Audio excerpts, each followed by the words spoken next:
जय हिंद साथियों, स्वागत है आप सभी का आपके अपने YouTube channel DS Rajput education में। तो साथियों, आज अपन लोग पर्यावरण का कुछ क्वेश्चन आंसर देखेंगे जो कि बहुत ही महत्वपूर्ण क्वेश्चन आंसर रहेंगे। सारे के सारे क्वेश्चन आंसर जो कि पूछे जाते हैं यूपी टेट के एग्जाम्स में या पूछे जाने की संभावना है, वही क्वेश्चन अपन लोग कवर करने वाले हैं, जो कि संपूर्ण निचोड़ देखेंगे पर्यावरण का। ठीक है, तो पहला क्वेश्चन है आपका कि निम्नलिखित अनुच्छेदों में से कौन सा अनुच्छेद पंचायतों में अनुसूचित जातियों एवं अनुसूचित जनजातियों के लिए सीटों के आरक्षण का प्रावधान करता है। अनुच्छेद पहला दिया हुआ है 443, सॉरी 243, बी ऑप्शन दिया हुआ है अनुच्छेद 243C या अनुच्छेद 243B या अनुच्छेद 243A। तो इसका राइट आंसर अगर आपको आता है तो कमेंट जरूर करिएगा। तो दोस्तों, इसका जो राइट आंसर होगा अनुच्छेद 243D आपका अनुच्छेद जो है वो पंचायतों में अनुसूचित जातियों और अनुसूचित जनजातियों के लिए सीटों का आरक्षण का प्रावधान करता है। ठीक है, याद रखना अगर ये क्वेश्चन पूछा जाता है तब। नेक्स्ट क्वेश्चन है, पंचायत राज व्यवस्था का निम्नलिखित में से किस में उल्लेख है आपका? संघ सूची में, राज्य सूची में, समवर्ती सूची में या उपर्युक्त में से कोई नहीं। तो पंचायती राज व्यवस्था का जो किस में उल्लेख है दोस्तों, तो इसका जो राइट आंसर होगा वो हो जाएगा आपका राज्य सूची में। इसका पंचायती राज व्यवस्था का उल्लेख मिलता है आपका। ठीक है, तो बी ऑप्शन सही हो जाएगा। नेक्स्ट क्वेश्चन है कि स्थानीय स्वशासन की सर्वोत्तम व्याख्या यह की जा सकती है कि यह एक प्रयोग है। किसका प्रयोग है? संघवाद का, लोकतांत्रिक विकेंद्रीकरण का, प्रशासकीय प्रत्योजन का या फिर प्रत्यक्ष लोकतंत्र का। तो इसका क्या राइट आंसर हो जाएगा दोस्तों? ये महत्वपूर्ण क्वेश्चन है, ऐसे क्वेश्चन पूछे जाते हैं आपसे UP TET, C TET, super TET जैसे एग्जाम्स में, तो इसको जरूर कवर करिएगा। क्या राइट आंसर होगा? तो दोस्तों, इसका जो राइट आंसर होगा लोकतांत्रिक विकेंद्रीकरण का हो जाएगा। ठीक है, ये आपका बी ऑप्शन सही आंसर होगा। नेक्स्ट क्वेश्चन है, भारतीय संविधान का कौन सा अनुच्छेद पंचायतों के कार्यकाल की व्यवस्था करता है? ठीक है, महत्वपूर्ण क्वेश्चन है।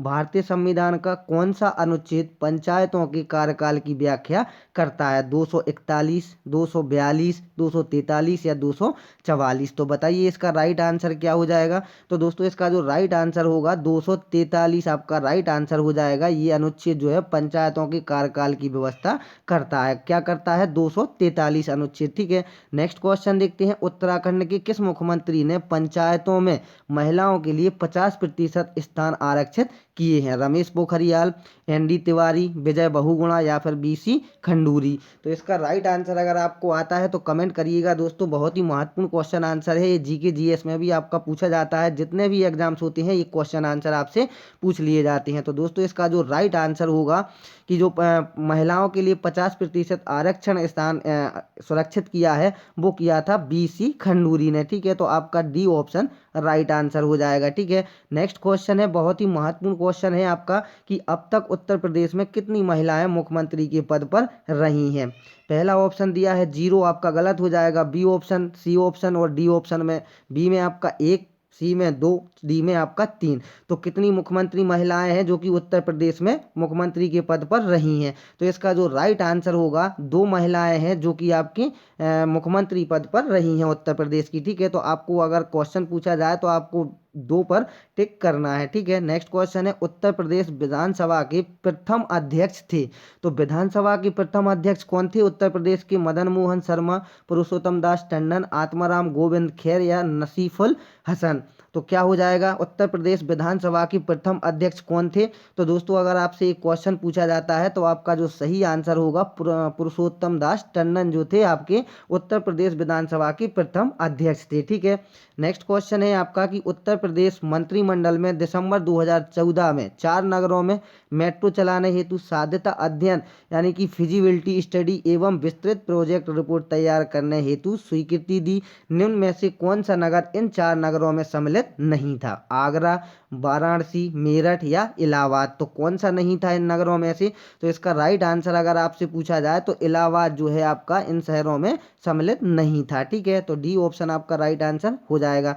नेक्स्ट क्वेश्चन है आपका कि निम्नलिखित अनुच्छेदों में से कौन एक राज्य सरकार की ग्राम पंचायतों को संगठित करने के लिए निर्देशित करता है? कौन सा आर्टिकल है? अनुच्छेद 32, अनुच्छेद 40, अनुच्छेद 48 या अनुच्छेद 51? तो क्या आंसर सही होगा दोस्तों? इसका जो सही आंसर होगा वो हो जाएगा अनुच्छेद 40। तो ये अनुच्छेद 40 क्या है, एक राज्य सरकार की ग्राम पंचायतों को संगठित करने के लिए क्या करता है, निर्देशित करता है, जो कि अनुच्छेद 40 करता है। ठीक है दोस्तों, आप लोग वीडियो छोड़ करके मत भागिए, बहुत ही महत्वपूर्ण क्वेश्चन आंसर है जो कि आपसे पूछे जाते हैं, पूछे जाने की संभावना है। नेक्स्ट क्वेश्चन है, भारतीय संविधान के निम्नलिखित अनुच्छेदों में से किस एक के अंतर्गत विधान परिषद की स्थापना या समाप्ति की व्यवस्था की गई है। तो इसका आंसर भी आपको देना है अनुच्छेद 168, अनुच्छेद 169। तो दोस्तों इसका जो राइट आंसर होगा आर्टिकल 169 आपका राइट आंसर हो जाएगा। ठीक है, जो कि आपका बी ऑप्शन में मिलेगा। नेक्स्ट क्वेश्चन देखते हैं, इसी प्रकार से बने रहिएगा हमारे साथ। नेक्स्ट क्वेश्चन है आपका कि उत्तर प्रदेश विधान परिषद की संपूर्ण संख्या है, क्या पूछा जा रहा है, उत्तर प्रदेश विधान परिषद की संपूर्ण संख्या है 105, 106, 107 या फिर 100। तो उत्तर प्रदेश विधान परिषद की जो संपूर्ण संख्या है वो कितनी है, आपकी 100 है। ठीक है, कितनी है, 100 है। नेक्स्ट क्वेश्चन देखते हैं, राज्य विधानसभा में कोई भी धन विधेयक पूर्व स्थापित नहीं किया जा सकता है। तो कौन सा है, संसद की संस्तुति के बिना, राज्य के राज्यपाल की संस्तुति के, या राज्य के राष्ट्रपति की संतुष्टि के, या मंत्रियों की विशेष समिति की संतुष्टि के। तो इसका क्या राइट आंसर होगा दोस्तों, इसका जो राइट आंसर होगा कि राज्य विधानसभा में कोई भी धन विधेयक पुनर्स्थापित नहीं किया जा सकता है, तो वो राज्य के राज्यपाल की संस्तुति के बिना नहीं किया जा सकता है। ठीक है, तो आपका बी ऑप्शन राइट आंसर हो जाएगा। नेक्स्ट क्वेश्चन है, निम्नलिखित में से कौन राज्यपाल की नियुक्ति करता है।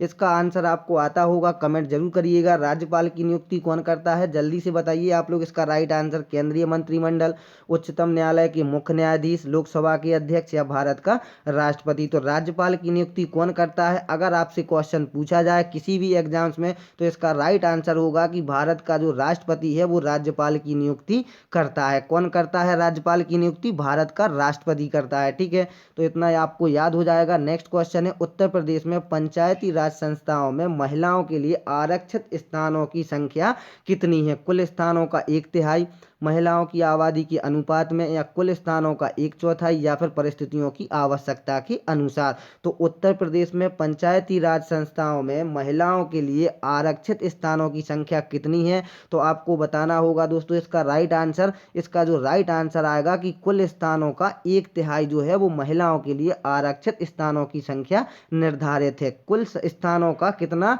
1/3 भाग। ठीक है, 1/3 भाग, तो 1/3 आपका राइट आंसर हो जाएगा। अब नेक्स्ट क्वेश्चन है, वो भी बहुत ही शानदार क्वेश्चन है कि नवयुवकों के द्वारा 18 वर्ष की आयु पर मताधिकार का जो पहली बार प्रयोग किया गया था वो आम चुनाव में कब किया गया था। 1987 के चुनाव में, या 1988 के में, या 1989, या फिर 1990 में। तो अगर आपको याद होगा, नहीं होगा तो आप लोग इसको जरूर देखिएगा कि 18 वर्ष की आयु पूर्ण होने पर वोट डालने का अधिकार प्राप्त होता है। तो ये जो अधिकार प्राप्त हुआ था वो कौन से सन में हुआ था, अगर क्वेश्चन पूछा जाता है तो आपको आंसर देना है कि 1990 के चुनाव में 18 वर्ष की आयु पर पहली बार इसका प्रयोग किया गया था नवयुवकों के द्वारा, यानी कि 18 वर्ष की आयु वाले बच्चों के द्वारा। ठीक है, तो आपका राइट आंसर होगा 1990 के चुनाव में। ठीक है, नेक्स्ट क्वेश्चन है कि भारतीय संविधान के निम्नलिखित में से किस अनुच्छेद के अंतर्गत विधानसभा को विधान परिषद का सृजन करने का प्रस्ताव पास करने की इजाजत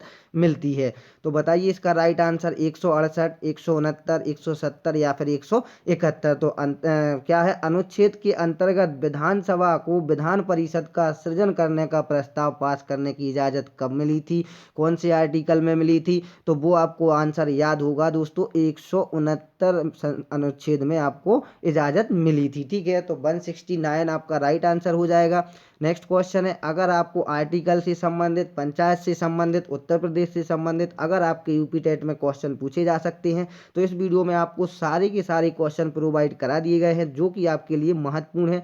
वही क्वेश्चन है, इस वीडियो को शुरू से अंत तक जरूर देखना, बीच में छोड़ करके मत भागना है आपको। अगर आपको यूपी टेट एग्जाम्स क्रैक करना है और अच्छे नंबरों से क्रैक करना है तो जरूर बने रहिएगा। नेक्स्ट क्वेश्चन है, पंचायतों एवं नगर पालिकाओं के संबंध में भारतीय संविधान में किस वर्ष प्रावधान किया गया था। पंचायतों एवं नगर पालिकाओं के संबंध में भारतीय संविधान में किस वर्ष प्रावधान किया गया था, 1991 में, 1995, 2000 या 1993 में। तो इसका राइट आंसर क्या हो जाएगा, इसका जो राइट आंसर हो जाएगा पंचायतों और नगर पालिकाओं के संबंध में भारतीय संविधान के किस वर्ष में प्रावधान किया गया था? तो 1993 में प्रावधान किया गया था। नेक्स्ट क्वेश्चन है, उत्तर प्रदेश लोक सेवा आयोग के व्यय किस निधि पर भारित होते हैं?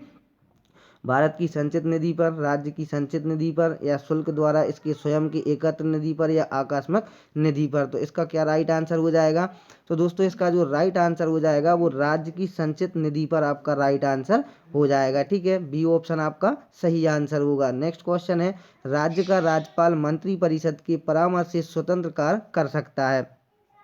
तो इसका जो राइट आंसर होगा, विधानसभा में सरकार को अपना बहुमत सिद्ध करने को कहने के लिए। ठीक है, तो ए ऑप्शन आपका राइट आंसर हो जाएगा। नेक्स्ट क्वेश्चन देखते हैं। नेक्स्ट क्वेश्चन है आपका कि वह जहां विधान परिषद नहीं है, उत्तर प्रदेश में, महाराष्ट्र में, कर्नाटक में या राजस्थान में, तो वह स्थान कौन सा है जहां पर विधान परिषद नहीं है? तो इसका जो राइट आंसर होगा, राजस्थान एक ऐसा राज्य है जहां पर विधान परिषद आपका नहीं है। ठीक है, नेक्स्ट क्वेश्चन है, पंचायती राज की अनुशंसा किसने की? तो पंचायती राज की अनुशंसा किसने की? भारत सरकार अधिनियम 1935, क्रिप्स मिशन 1942, भारत का स्वतंत्रता अधिनियम 1947, बलवंत मेहता समिति की रिपोर्ट 1957। तो इसका क्या राइट आंसर हो जाएगा? दोस्तों इसका जो राइट आंसर होगा, बलवंत मेहता समिति की रिपोर्ट 1957 आपका राइट आंसर हो जाएगा। ठीक है, नेक्स्ट क्वेश्चन है, संविधान के किस अनुच्छेद 226 के अंतर्गत उच्च न्यायालय के द्वारा दिया गया निर्देश परिवर्तित किया जा सकता है? तो राज्य के विधि मंत्री के द्वारा, राज्य सरकार के द्वारा, या राज्य के राज्यपाल के द्वारा, या उपरोक्त में से किसी के द्वारा नहीं? तो इसका राइट आंसर क्या हो जाएगा? तो इसका जो राइट आंसर होगा कि संविधान के अनुच्छेद 226 के अंतर्गत उच्च न्यायालय के द्वारा दिया गया निर्देश परिवर्तित किया जा सकता है। तो ये किसी के द्वारा परिवर्तित नहीं किया जा सकता है, यानी कि उपरोक्त किसी के द्वारा नहीं। आपका राइट आंसर हो जाएगा डी ऑप्शन। नेक्स्ट क्वेश्चन है कि भारत में त्रिस्तरीय पंचायती राज तंत्र की सिफारिश की थी, तो किसने की थी? अशोक मेहता समिति ने, बलवंत राय मेहता समिति ने, या GKB राव समिति ने, या LM सिंघवी समिति ने? तो इसका राइट आंसर क्या होगा? त्रिस्तरीय पंचायती राज तंत्र की सिफारिश की थी आपकी बलवंत राय मेहता समिति ने। ठीक है, तो बी ऑप्शन आपका राइट आंसर हो जाएगा। नेक्स्ट क्वेश्चन देखते हैं, किसी भारतीय राज्य के राज्यपाल से संबंधित निम्नलिखित में से कौन सा कथन सही नहीं है?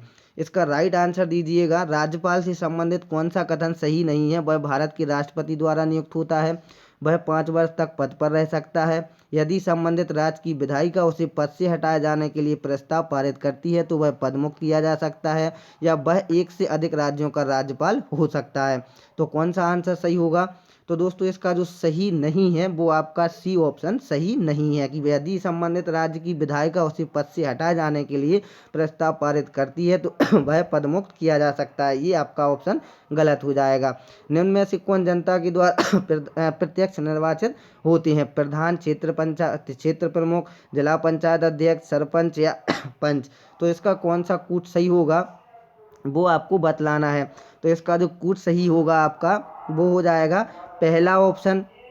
ठीक है, पहला ऑप्शन प्रधान, सरपंच और आपका पंच। ठीक है, नेक्स्ट क्वेश्चन है, भारत के किसी राज्य में विधान परिषद का सृजन अथवा समाप्ति की जा सकती है, तो किसके द्वारा की जा सकती है? इसके ऑप्शन देखते हैं। संसद के द्वारा, किसी राज्य की राज्यपाल की संस्तुति पर राष्ट्रपति द्वारा, नेक्स्ट ऑप्शन है मंत्रिपरिषद की संस्तुति पर राज्य की राज्यपाल द्वारा, या राज्य विधानसभा के तत्संबंधी संकल्प को पारित करने पर संसद द्वारा। तो दोस्तों इसका जो राइट आंसर होगा वो आपका हो जाएगा राज्य विधानसभा के तत्संबंधी संकल्प को पारित करने पर संसद के द्वारा। ठीक है, नेक्स्ट क्वेश्चन है उससे भी महत्वपूर्ण क्वेश्चन है, उत्तरांचल गठन के बाद उत्तर प्रदेश में कितने विधानसभा क्षेत्र शेष बचे हैं? उत्तरांचल के गठन के बाद उत्तर प्रदेश में कितने विधानसभा के क्षेत्र जो हैं वो शेष बचे हैं? 401, 202, 403 या फिर 404? तो इसका जो राइट आंसर होगा दोस्तों वो 403 आपके क्षेत्र बचे हुए हैं उत्तरांचल के गठन के बाद। ठीक है,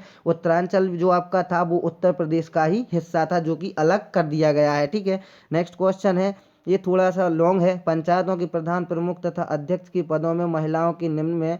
तो दोस्तों इसको आप लोग पढ़ लीजिएगा।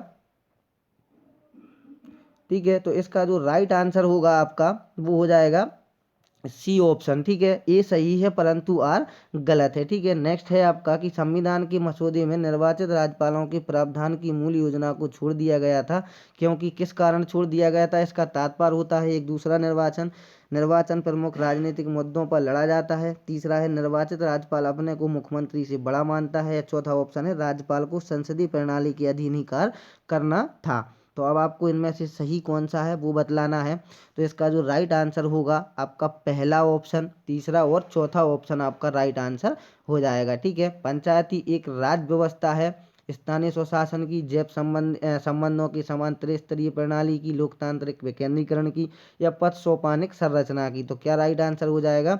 इसका जो राइट आंसर हो जाएगा, कूट दिया हुआ है तो कूट में से आपको बतलाना है इसका पहला स्थानीय स्वशासन की और आपका लोकतांत्रिक विकेंद्रीकरण की। तो आपको कहाँ दिख रहा है, तीसरा ऑप्शन सही दिख रहा है। तो आपका सी वाला विकल्प सही हो जाएगा। आई होप दोस्तों आपको वीडियो पसंद आई होगी। वीडियो पसंद आए तो वीडियो को लाइक, चैनल को सब्सक्राइब नहीं किया तो चैनल को जरूर सब्सक्राइब कर लें। धन्यवाद दोस्तों।